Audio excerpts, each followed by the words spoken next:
Welcome to our instructional video on solving for the variable in a simple algebraic equation.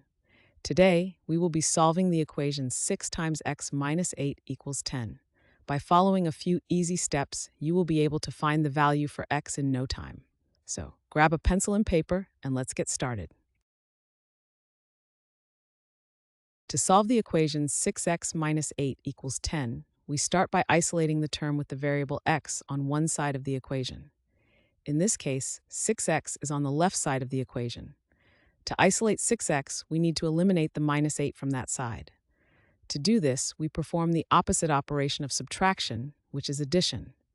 We will add 8 to both sides of the equation. Adding 8 to the left side cancels out the minus 8, so the equation becomes 6x minus 8 plus 8 equals 10 plus 8.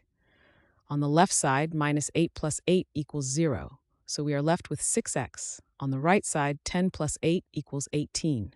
Therefore, the equation now simplifies to 6x equals 18. By adding 8 to both sides, we have successfully isolated the term with the variable x, simplifying the equation to 6x equals 18.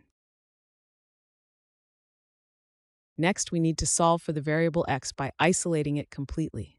The new simpler equation we have now is 6x equals 18. To isolate x, we need to eliminate the coefficient of 6 that is multiplied by x. The operation we will use to undo multiplication is division. Therefore, we divide both sides of the equation by 6. Dividing the left side, 6x divided by 6 equals x, leaving x alone. Dividing the right side, 18 divided by 6 equals 3. So the equation simplifies to x equals 3. We have now solved the equation. The value of x is 3.